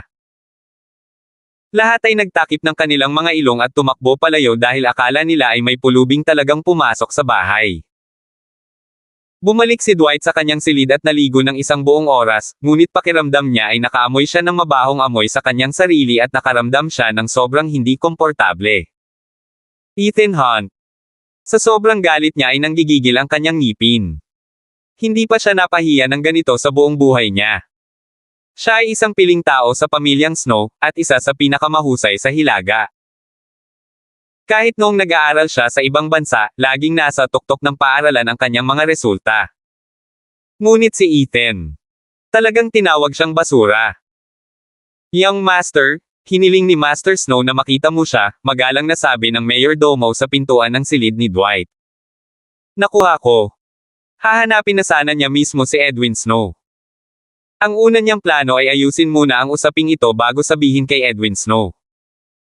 Kaya sa sandaling bumalik siya, tumakbo siya kaagad sa bahay ng Hunt. Ngunit ang hindi niya inaasahan ay hindi lang siya nabigo na ayusin ang usaping ito. Pinahiya pa siya ng sobra kay Ethan. Ang pag-aaral ni Edwin ay ibang-iba sa pag-aaral ni Thomas. Ang palamuti ay kumikinang sa mga hiyas at mahalagang mga metal.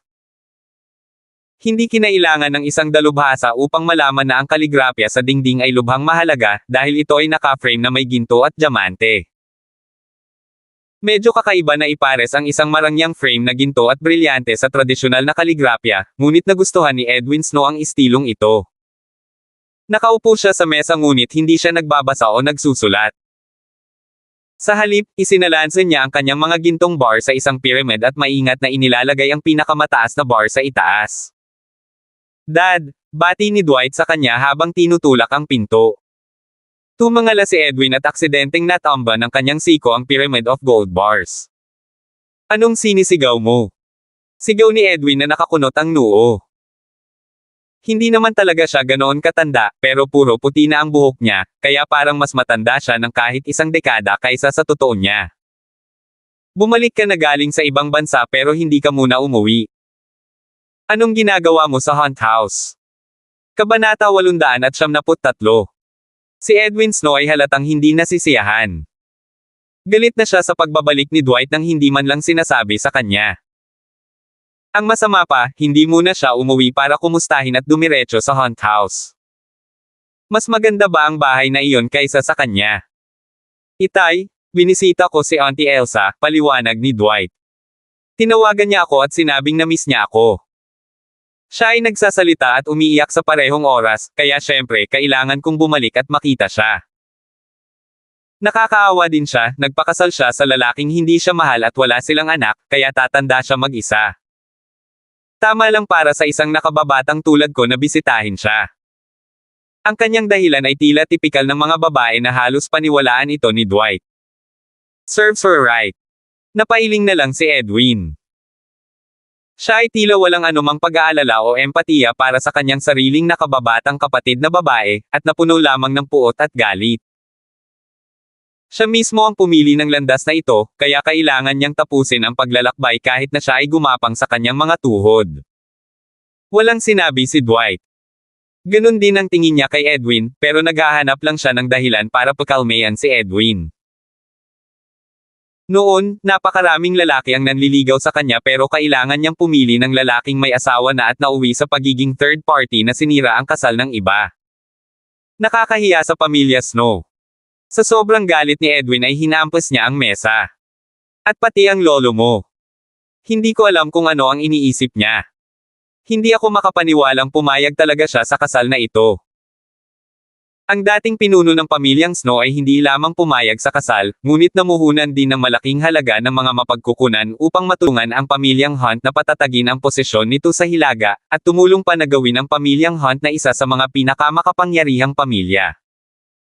Mahigit 10 taon nang nagtitimpi ng sama ng loob si Edwin. Hindi niya maintindihan kung bakit dapat nakinabang ang pamilya ng Hunt. Ang mga mapagkukunang iyon ay pag-aari ng pamilya Snow. Sa madaling salita, sa sandaling namatay ang dating pinuno ng pamilya Snow, ang mga bagay na iyon ay dapat na kay Edwin.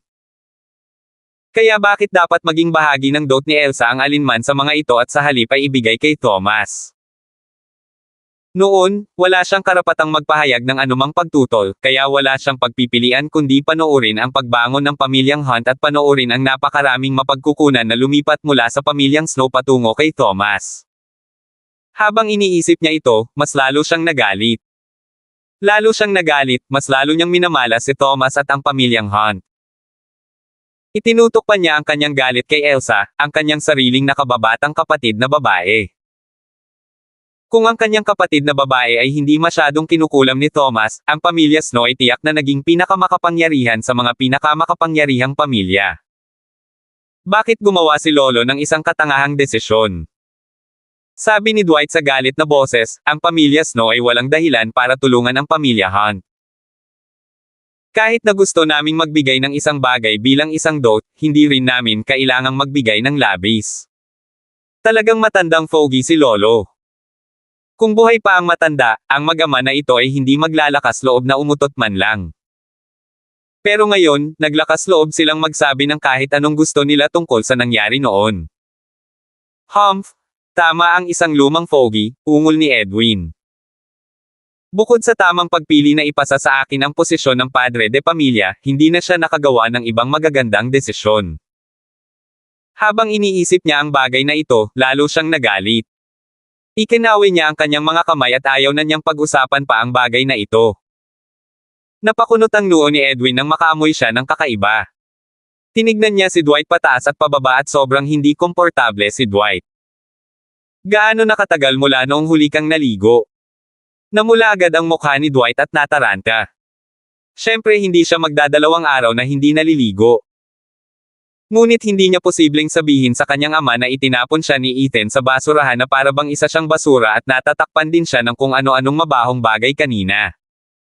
Ako, naligo na ako. Ginawa ko lang. Nipatikip ng ngipin si Dwight habang namumula ang mukha at napaatras ng ilang hakbang, natatakot na baka maamoy ni Edwin ang iba pang kakaibang amoy sa sarili.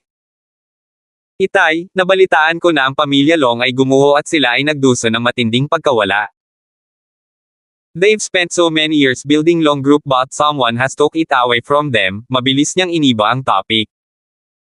Bumalik ako sa pagkakataong ito dahil nakita ko ang mga bagay na ito. Marahas na pinaikit ni Edwin ang kanyang mga mata. Sino ang nagsabi sa iyo tungkol dito? Kabanata 874. Tanging ang pinakamataas na antas ng mga makapangyarihang pamilya sa Hilaga ang nakakaalam nito. Walang ordinaryong tao ang makakalam nito. Si Dwight ay nasa ibang bansa sa lahat ng oras na ito, kaya walang sino man ang nagsabi sa kanya ng anuman nito. Nagkataon na nalaman ko, simpleng paliwanag ni Dwight. Hindi naman importante yon. Tatay, sigurado akong mas alam mo kaysa sa akin ang tungkol sa hindi kapani-paniwalang Long Group. Ngunit may isang taong talagang nagpabagsak dito at ang isang tinatawag na Ethan Hunt ay talagang nagawang alisin ang lahat mula rito. Kung makukuha ng pamilya Snow ang ilan sa mga ito, tiyak na magiging malaking tulong ito sa aming mga kakayahan at makakatulong sa amin na umakyat sa ibang antas. Malamig na sanggal ni Edwin. Tumingin siya kay Dwight at biglang napagtanto kung bakit biglang bumalik ang lalaking ito mula sa ibang bansa. Kaya napako ang kanyang mata sa gumuhong Long Group. Ngunit sa totoo lang, mas nauna na ang mata ni Edwin sa kumpanya kaysa kay Dwight. Hindi siya nag-iisa. Ang pamilya Biggs ay malamang na nakatutok din dito. Ang mga bagay ay hindi kasing simple ng iniisip mo, sabi ni Edwin. Ang Long Group ay hindi rin ang uri ng kumpanya na iniisip mo, kaya mas mabuting huwag kang kumilos ng padalos-dalos dahil. Napahinto siya sa kalahating pangungusap at bumagsak ang mukha niya habang nakatitig ng husto kay Dwight. Dahil sa masasamang tingin niyang mga mata ay biglang kinabahan si Dwight. Dad, bakit ganyan ka makatingin sa akin? Pumunta ka ba sa Hunt House dahil akala mo ay galing sa pamilya nila si Ethan? Dad, alam mo ba ang tungkol dito? Nagulat si Dwight. Pumunta nga ako sa Hunt House para kumpirmahin ang bagay na ito. Kung ang Ethan na iyon ay talagang mula sa pamilya ng Hunt, maaari nating makuha ang gusto natin ng direkta mula kay Thomas. Dahil ang pamilyang Hunt ay kung ano ito ngayon salamat sa pamilyang Snow, kung gayon kailangan nilang ibigay ni Thomas ang anumang gusto nila. At sa huli, napangisi si Edwin. Sabi ni Auntie Elsa hindi, pang-iinis ni Dwight. Dahil wala siya, maaari na nating agawin ito mula sa kanya. At may nakuha ka ba? Si Edwin ay may masamang ekspresyon sa kanyang mukha at parang galit na ngayon. Kung nakakuha ka ng anumang bagay, magkakaroon ka ba ng masamang amoy sa iyong sarili? Nakakahiya ka talaga. Ang pamilya Snow ay lubos na napahiya dahil sa iyo. Walang sinabi si Dwight. Alam niyang wala na siyang may tatago kay Edwin. Pulang-pula na ang mukha niya ngayon. Gusto lang niyang patunayan na kaya niyang maging susunod na padre de pamilya. Minamaliit ko siya, Dwight clenched his teeth and his fists. Talagang aayusin ko itong awayan sa kanya. At saka, hindi siya mula sa pamilya ng Hunt, kaya maaari nating salakayin siya ng hindi nababahala kung ano ang maaaring mangyari pagkatapos nito. Wala kang alam. Inis na tumalsik si Edwin. Milyon-milyon ang ginastos ko kada taon para makapag-aral ka sa ibang bansa, pero ano ang natutunan mo? Mas madali kung ang Ethan na ito ay mula sa pamilya ng Hunt. Kung si Ethan ay hindi mula sa pamilya ng Hunt, kung gayon ang taong sumusuporta sa kanya ay magiging isang misteryo. Sa katunayan, walang sino man sa norte ang nakakaalam kung sino ang nasa likod ni Ethan.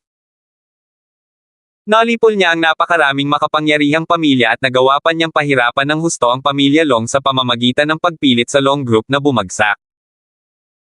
Ngunit kahit na si Ethan ay suportado ng pamilya Hunt at Thomas, hindi ito paniniwalaan ni Edwin. Hindi niya akalain na kayang suportahan ng pamilya Hunt si Ethan hanggang sa ganito. Hindi ko gets. Hindi mo na kailangan, sinimulan ni Edwin na isalansan muli ang mga gintong bar sa mesa.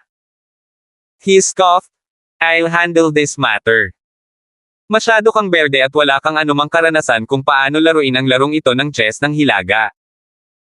Hindi magiging madali para sa iyo na makuha ang gusto ng pamilya Snow dito. Hindi lang niya makukuha ang gusto niya kay Ethan. Aalamin din niya kung sino ang nasa likod ni Ethan.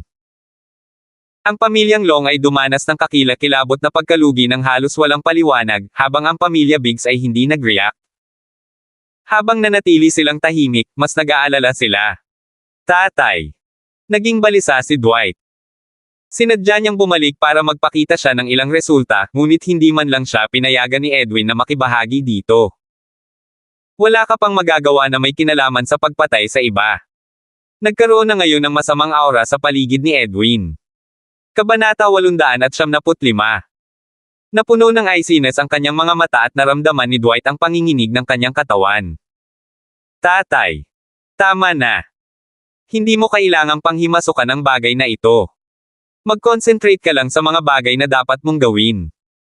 Hindi mo naiintindihan ang sitwasyon sa norte, kaya huwag mong sirain ang mga plano ko, malamig na sagot ni Edwin. Inilayo niya ang pamatay na hangin na pinakawalan niya kanina at hindi na nagsalita pa. Gusto ng lahat ang lahat ng bagay na iyon sa Long Group. Dahil hindi makayanan ng pamilyang Long, nangangahulugan iyon na ang iba ay may pagkakataon na. At pagkatapos na biglang namatay ang pinuno ng pamilyang Long, si Damian, mas malinaw na ngayon ang nakikita ni Edwin. Kung maaaring samantalahin ng pamilya Snow ang pagkakataong ito na palitan ang posisyon na mayroon ang pamilyang Long, posible para sa pamilyang Snow na tuluyang maging pinakamakapangyarihang pamilya sa mga pinakamakapangyarihang pamilya sa Hilaga. Iyon marahil ang dahilan kung bakit ang pamilyang Long ay nagtayo ng Long Group sa unang lugar. Walang lakas ng loob na magsalita si Dwight nang makita niya kung gaano kamali siya ang itsura ni Edwin. Ngunit ang pagpipigil sa kanyang galit ay nakaramdam siya ng sobrang hindi komportable sa loob. Hindi pa siya nainsulto ng ganito. Kailangan niyang makipagbalikan kahit papaano kay Ethan kung hindi ay magalit siya sa natitirang bahagi ng kanyang buhay. Naiintindihan mo, tatay.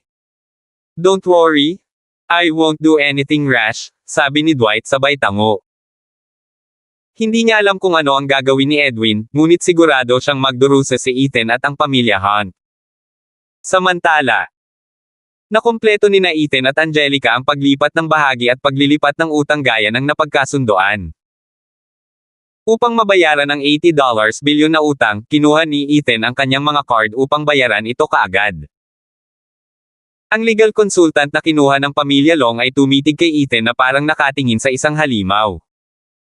Hindi niya alam kung paano magre-react. Hindi pa siya nakakita ng isang tao na naglabas ng napakaraming itim na card at nagbayad ng kabuuang bill na bilyon-bilyong dolyar. Masyadong mayaman ang lalaking ito, hindi ba? Matapos mapirmahan at maselyohan ang lahat, halo-halong damdamin ang nasa loob ni Angelica. Tumingin siya kay Ethan at hindi rin talaga alam kung paano ilarawan ang sarili niyang nararamdaman. Salamat. Sa wakas ay sinabi ni Angelica ang mga salitang ito pagkatapos ng mahabang panahon. Pakiramdam niya ay ito na ang pinakamagandang bagay na masasabi niya ngayon. Maaaring hindi alam ng iba, ngunit alam niya na ang mga pagbabahaging ito ay problema sa kanya. Napakaraming tao ang nagnanais ng mga bahaging ito. Noong nakaraan, si Damien ang may kontrol at ang pamilyang Long ay sapat na makapangyarihan. Kaya kahit na marami pang iba ang nagnanais sa kumpanya, walang nang ahas na gumawa ng anuman. Pero ngayon, patay na si Damien at medyo wala na sa isip si Alexander, kaya napakaraming tao ang nakatingin ng malapitan sa bagong pinuno ng pamilya Long, lalo na sa isang magulong lugar tulad ng Norte. Kung sinubukan nilang umatake, paano niya sila tatakasan ng mag-isa? Hindi niya kayang labanan ang mga ito. Sa pamamagitan ng pagbibigay ng mga bahaging ito kay Ethan, ibinigay nito sa kanya ang kailangan niya at nalutas nito ang kanyang problema. It's all business. Hindi mo kailangang maging magalang, sagot ni Ethan. I'm not misunderstanding the situation in any way, nanatiling kalmado si Angelica. Kahit business deal lang, gusto ko rin magpasalamat sa iyo. Tumingin si Ethan kay Angelica at hindi umimik. Pakiramdam niya ay may mga pagbabagong pinagdaanan ang babaeng ito. Ibang-iba siya sa kung ano siya noon. Sa katunayan, iba siya sa kung ano siya noong isang buwan lang. Ingat! Tumango si Ethan at inayos ang mga gamit niya. Pagkatapos makuha ang mga pagbabahaging ito, magiging mas madaling gawin ang mga bagay-bagay. Babawiin ni Ethan ang lahat ng negosyong dating nasa ilalim ng Long Group para lubos niyang mapalawak ang kanyang information network. Kapag lumawak na ang kanyang network ng impormasyon, mahahanap niya ang anumang hidden sect na hinahanap ng mas mabilis kaysa sa kanyang lordship at mapipilitin ang kanyang lordship na umalis sa pagtatago at maihayag kung sino siya. Ginoo. Han. Aalis na sana si Ethan nang may tumawag sa kanyang likuran. Lumingon siya ngunit hindi niya nakilala ang lalaking nasa harapan niya. Pero nagbago ang ekspresyon ng mukha ni Angelica at tila nagulat nang dumating ang taong ito para hanapin si Ethan. Bahagyang kumunat ang noo niya at mukhang nag-aalala. Sinulyapan niya si Ethan na parang sinasabi sa kanya na huwag nang pakialaman ang lalaking ito at mag-ingat, ngunit lumakad na ito. Kabanata 876. Miss Long, andito ka rin. Ang tagal nating hindi nagkita. Matagal na, Roman Biggs. Sinadya ni Angelica na gamitin ang pangalan niya sa halip na siya ang tinutukoy na Mr. Biggs o Young Master Biggs at naunawaan ni Ethan na sinusubukan siya ni Angelica na bigyan ng babala tungkol sa lalaking ito. Roman Biggs. Walang pangalawang pamilya ng Biggs sa Hilaga. Agad na tumalim ang tingin ni Ethan habang iniisip ang huling sinabi sa kanya ni Alexander. His Lordship, maaaring isang tao mula sa pamilya Biggs. Kalmado ang ekspresyon ni Ethan habang tinitingnan ang medyo matipuno at medyo kumpiyansa na tunog ng lalaking ito. Kilala ba kita? Oh, Mr. Hunt? Isa kang mataas na katayuan, kaya normal lang na hindi mo kilala kung sino ako. Humakbang si Roman at inilahad ang kamay ngunit hindi ito pinansin ni Ethan. Mukhang hindi nahiya si Roman at binawi ang kamay habang nakangiti, nasabi na sa iyo ni Miss Long ang pangalan ko. Ako si Roman Biggs at matagal na kitang hinahangaan. Walang sinabi si Ethan. Wala rin siyang masabi. Dapat ba siyang magpasalamat kay Roman? Ginoo. Nalusutin ni Hunt ang 5 gantries, pinunasan ang pamilyang Brewer at ang pamilya ng Fowler, pagkatapos ay nakuha ang kontrol sa higit sa 100 makapangyarihang pamilya, malumanay na ngumiti si Roman na mukhang nandito talaga siya para kausapin ang paborito niyang celebrity. At pagkatapos ay pinawi ang pamilyang Legger, at pagkatapos ay ang pamilyang Long. Oh, Miss Long, ikinalulungkot kong banggitin ito. I don't mean any harm, sana hindi mo ako intindihin. Bahagya siyang yumuko para humingi ng tawad kay Angelica at medyo apologetic. Walang ekspresyon ang mukha ni Angelica. Siya ay lubhang maingat sa sinuman mula sa pamilya Biggs. Si Roman sa partikular, ay isang taong kinatatakutan ng lahat sa parehong henerasyon. Ang pamilya Biggs ay nanatiling low profile, at si Roman ay parehong low profile. Bihira siyang magpakita, ngunit ang anumang balita na kasama niya dito ay tiyak na malaking balita. Sabi ni Damian, kahit pagsamahin mo ang lahat ng anak ng ibang makapangyarihang pamilya, matatalo sila kay Roman. Maraming bagay ang nangyayari ng walang tigil sa Hilaga at pinapanood ko ito sa lahat ng oras na ito. I suppose Mr. Hunt ay nanonood din, tama. Hindi lang siya nagsimulang manood pagkatapos pumasok si Ethan sa Hilaga. Siya ay nanonood mula pa nang biglang bumangon ang Green Cliff at pinabagsak ni Ethan ang Starling City at ang Timog Silangan na rehiyon. Si Roman ay hindi itinuturing na gwapo, ngunit siya ay palaging palakaibigan at maluwag, kaya mahirap para sa sinuman na humanap ng mali sa kanya. Alam ni Roman na kung mananatili siyang magalang, walang makakaaway sa kanya. Wala akong pakialam kung nanonood ka. Ngunit hindi nag-abala si Ethan na maging magalang bilang ganti. Don't talk as if we know each other very well. Kilala pa ba kita? What a nutcase, panunuya ni Ethan. Tinalikuran niya si Roman at sinabi kay Angelica, alis na ako. Saka siya tumalikod at umalis. Nagulat si Roman. Nagkusa na siyang kausapin si Ethan pero ayaw ni Ethan na marinig pa niyang tapusin ang gusto niyang sabihin. Walang sino man ang nangahas na tretuhin siya ng ganito noon. Ginoo. Hunt. Tawag ni Roman. Ngunit hindi huminto si Ethan at hindi man lang binagalan. Parang hindi niya naririnig si Roman. At kahit na ginawa niya, wala siyang pakialam. Paano kung siya si Roman? Paano kung ang kanyang apelyido ay Biggs? Hindi mahalaga kung ano ang iyong pangalan, hindi mapakali si Ethan. Ginoo. Manghuli. Kumunat ang noo ni Roman at medyo hindi nasisiyahan sa reaksyon ni Ethan. Nilakasan niya ang kanyang volume at sumigaw, kung hindi mo papakinggan ang iba pang sasabihin ko, magsisisi ka. Biglang huminto sa paglalakad si Ethan. Lumingon siya at bahagyang pinaikit ang mga mata. Tinitigan niya si Roman at ang mga sinag ng liwanag na tila namumula sa kanyang mga mata ay nagpabilis ng tibok ng puso ni Roman sa takot. Kung gayon, ano ang gagawin mo kung pagsisihan ko pa rin pagkatapos marinig ang iyong sinabi? Tumawa si Roman at bahagyang nanginginig ang mga mata. Kilala mo si Mr. Thomas Hunt, ang pinuno ng pamilya Hunt. Tumingin siya kay Ethan at mahinahong sinabi, may gustong pumatay sa kanya ngayong gabi. Kabanata 877. Pagkasabi ni Roman nito, tinignan niya ng mabuti si Ethan kung may pagbabago ba sa ekspresyon ni Ethan. Pero nagulat siya, na natiling walang ekspresyon si Ethan. Wala man lang siyang reaksyon. Parang hindi niya narinig ang pangalang Thomas. O sa halip, kahit na narinig niya ito, ang taong ito ay isang estranghero kay Ethan. Walang epekto iyon kay Ethan. Ang kalmado sa mukha ni Ethan ay nagulat kay Roman. May gustong pumatay sa kanya. Naglakad pabalik si Ethan papunta kay Roman. At ano ang kinalaman niyan sa akin? Agad na nagdilim ang ekspresyon ni Ethan nang tumayo siya sa harap ni Roman, na nagpakibot ng talukap ng mata ni Roman.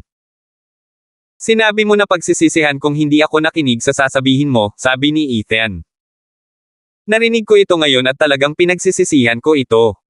Ikaw. Hindi na hinintay na magsalita si Roman, sinampal siya ng malakas ni Ethan sa mukha. Malutong at malakas ang tunog na maging si Angelica ay nabigla. Ethan. Nataman si Roman. Siya ay mula sa pamilya Biggs. Siya ang pinakatanyag na binata sa buong Hilaga. At ngayon lang siya sinaktan ni Ethan. How dare you hit me? Natigilan si Roman at halos hindi na namalayan ang nangyari. Hindi niya inaasahan na sasampalin siya ni Ethan nang walang paabi. Ano, kailangan ko pang pumili ng oras para suntukin ka. Mahinahong sabi ni Ethan. For some reason, I just hate this high and mighty attitude that you have. Bakit ikaw, galit na galit si Roman? Wala akong pakialam kung sino si Thomas o kung sino ang gustong pumatay sa kanya, si Ethan ay ganap na hindi nababahala sa galit ni Roman. Kung patay na siya o hindi, walang kinalaman sa akin. Sino ka sa tingin mo? How dare you make decision for me? Napakayabang niya. Namula agad ang mukha ni Roman sa galit. Sinampal na siya ni Ethan sa harap ni Angelica. Hindi ba alam ni Ethan kung sino siya? Gustong lumaban ni Roman, ngunit alam niyang hindi siya kalaban ni Ethan. Ayon sa impormasyong mayroon siya, si Fabian at ang lahat ng napakahusay na mandirigma ng kanyang pamilya ay namatay sa mga kamay ni Ethan. Malamang mapipiga ni Ethan si Roman sa isang daliri lang. Ngunit ang sampal na ito, nakatusok talaga. Nais ni Roman na makalaban niya si Ethan ngayon, ngunit pagkatapos tingnan ang paraan ng pagtitig ni Ethan sa kanya, hindi siya nang ahas na kumilos. Hindi niya inaasahan na ganito pala ang init ng ulo ni Ethan. Akala niya ay mas mataas ang posisyon niya kaysa kay Ethan dahil sa pagmamayabang niya, pero hindi pinansin ni Ethan ang lahat ng iyon.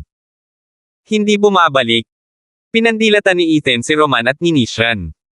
Alis na ako. Nakatayo lang si Angelica kasama ang lahat ng nasa opisina.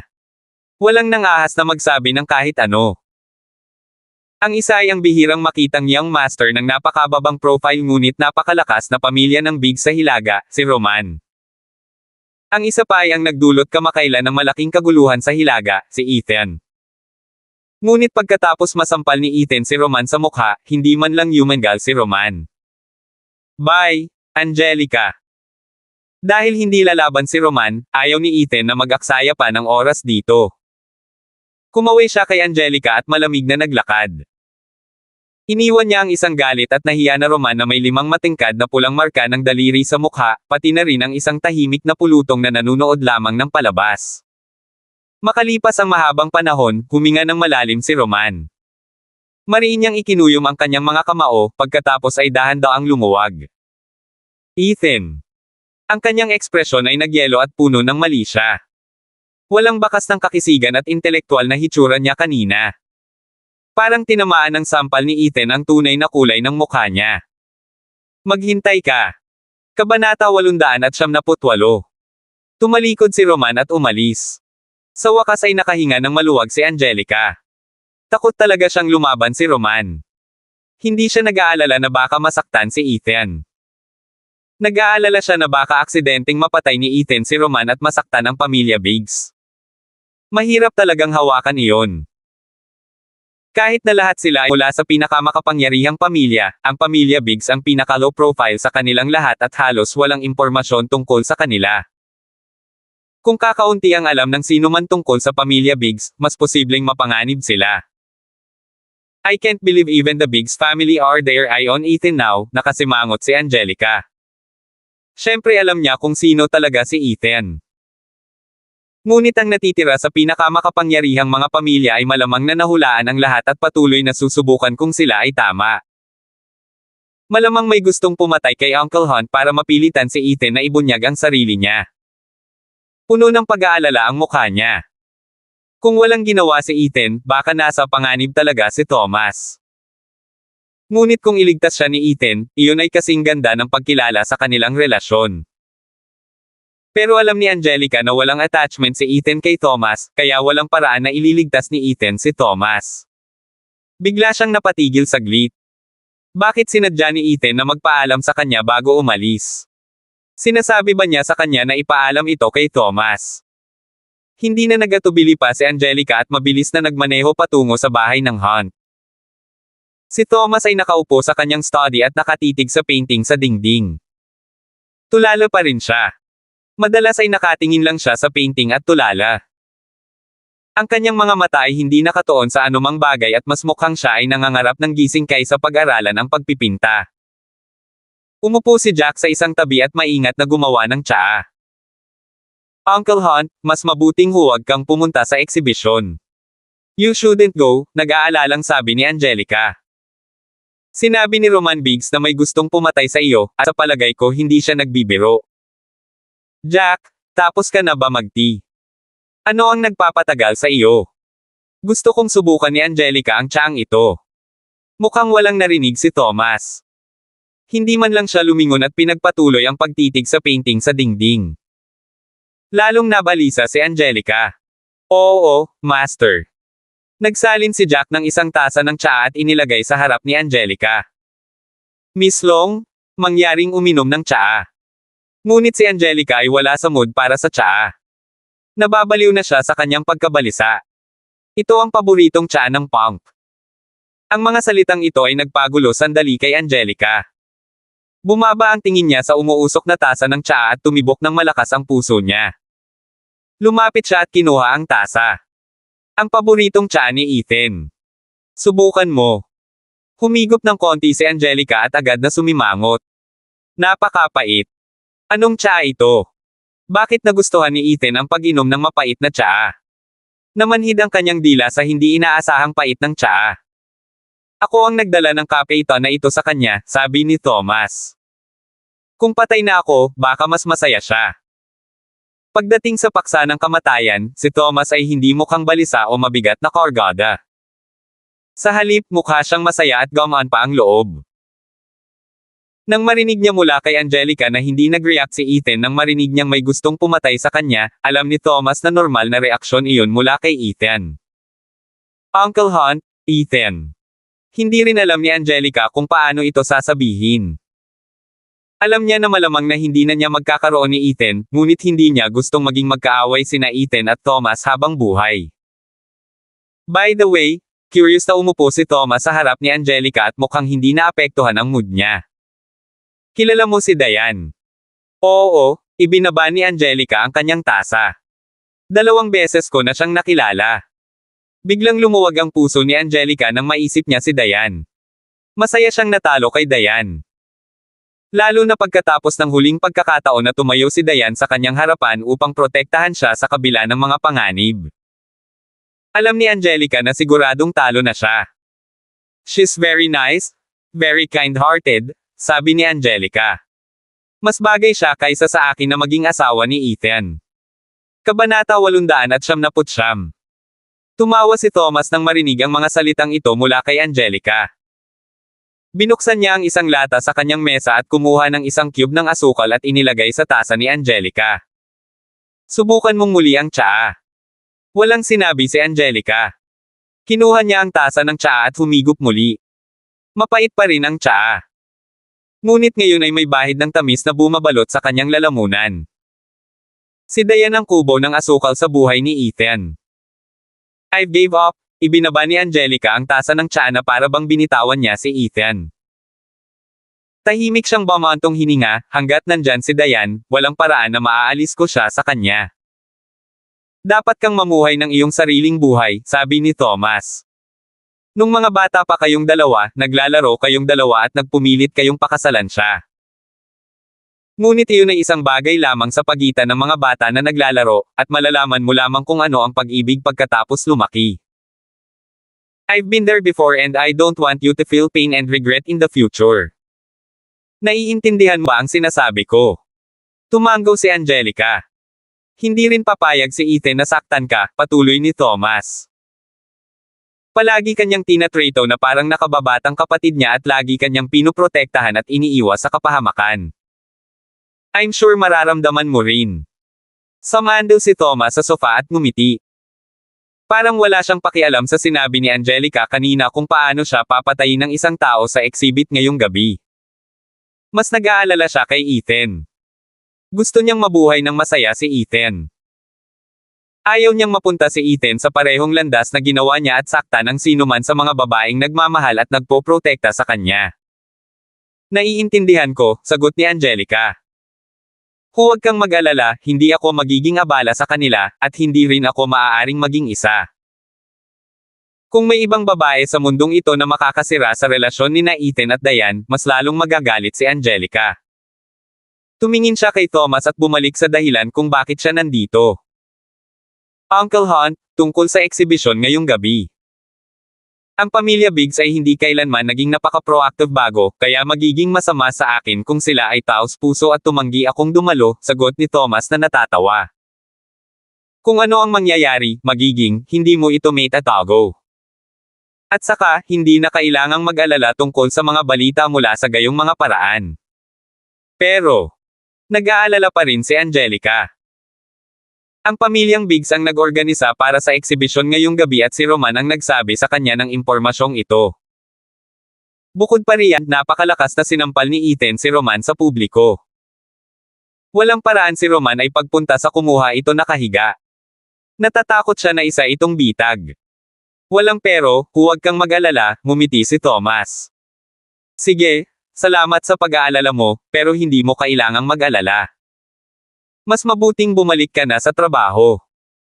Ang sitwasyon ng Long family ay higit pa sa sapat para sa iyo upang mahawakan. Wala kaming masyadong pakikitungo sa isa't isa noong nandyan ang iyong ama, ngunit kung kailangan mo ng anumang tulong, maaari mo lamang sabihin sa akin. Alam ni Angelica na hindi siya pakikinggan ni Thomas kahit anong sabihin niya. Kinakabahan siya ngunit wala siyang magawa. Maaari lamang siyang umasa na si Ethan ay hindi magiging walang puso upang hayaang mamatay si Thomas. Pinaalis ni Jack si Angelica, pagkatapos ay mabilis na bumalik sa study na may malungkot na ekspresyon sa mukha. Guro, hindi ito biro. Halata niyang nag-aalala talaga si Angelica. Nangangahulugan iyon na talagang may gustong pumatay kay Thomas at hindi ito walang laman na banta. Dahil may mga taong naghinala na kamag-anak si Ethan sa pamilyang Hunt, mararamdaman din nila na malaking banta sa kanila ang pamilyang Hunt. Kailangan nilang kumpirmahin kung kamag-anak si Ethan sa pamilyang Hunt. Ang pinakamadaling paraan para kumpirmahin ito ay ang pagpatay kay Thomas. Hanggat lumitaw si Ethan at iniligtas si Thomas, hindi na kailangan ng anumang iba pang paliwanag. Bakit parang wishy-washy ka rin? Kumunat ang noo ni Thomas. Ano ang maaaring mangyari sa akin? Guro, ang pamilya Biggs ay napakahusay na itinago ang kanilang sarili mula sa mundo. Sa apat na pinakamakapangyarihang pamilya, ang pamilyang Hunt ay halos kapantay ng dalawa pa. Ngunit itong pamilyang Biggs, pagkalipas ng maraming taon, walang sino man ang nakaalam kung gaano sila kalakas. Nag-aalala si Jack. Hindi natin sila dapat basta-basta. Kabanata 900. Lalo na ngayon na ang sitwasyon sa Hilaga ay napakakaiba. Ang pinuno ng pamilyang Long, si Damian, ay pinatay noong gabi at walang sino man ang may anumang mga pahiwatig kung sino ang mamamatay tao. Higit pa rito, sinabi sa kanila ni Angelica na tumanggi si Alexander na imbestigahan niya ang bagay na ito. Sapat na iyon para patunayan na ang taong nasa likod nito ay isang napakalakas na tao talaga. Anong kinakatakutan mo? Walang pakialam na tumingin si Thomas kay Jack. Hindi ito ang unang pagkakataon na may gustong pumatay sa akin. Mag-alala tungkol sa kung ano ang dapat mong alalahanin, huwag mabalisa sa isang bagay na napakaliit. May gustong sabihin pa si Jack ngunit hindi na siya pinansin ni Thomas. Naglakad siya pabalik sa painting at tulala habang nakatitig dito. Parehong balisa at sama ng loob si Jack nang makita niya ang reaksyon ni Thomas, ngunit wala siyang magagawa tungkol dito. Alam niyang maaaring maging matigas ang ulo ni Thomas minsan. Kapag nakapagdesisyon na si Thomas sa isang bagay, hindi na magbabago ang isip niya. Baka si Ethan lang ang makakapagbago ng isip. Gustong hanapin ni Jack si Ethan, ngunit hindi rin maaaring lumitaw si Ethan sa puntong ito. Kung may gagawin siya, ang atensyon ng lahat ay nasa pamilya ng Hunt. Isang napakalakas na pamilya na may nakakatakot na manlalaban tulad ni Ethan. Mag-iingat ang lahat sa kanila. Ang ilang mga tao ay agad na tinatrato ang pamilya ng Hunt bilang isang banta at subukang lipulin ang pamilya. Napakahirap na pagpipilian.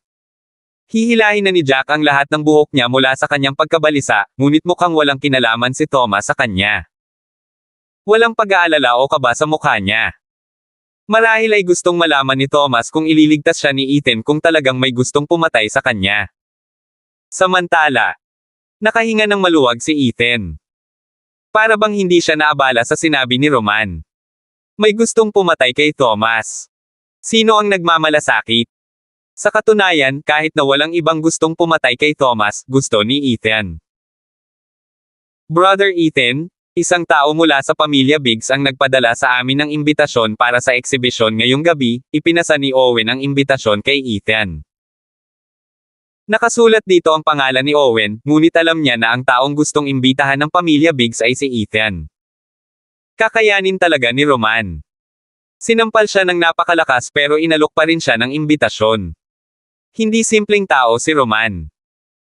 Ang mga taong kayang pigilan ang kanilang galit ay ang mga taong nakagawa ng marami. Ngunit sila rin ang pinakamasamang uri ng mga tao. Mahinahong sinabi ni Ethan, dahil ang pangalan mo ay nakasulat dito, maaari kang pumunta. Oo, Kuya Ethan. Walang pagtutol si Owen.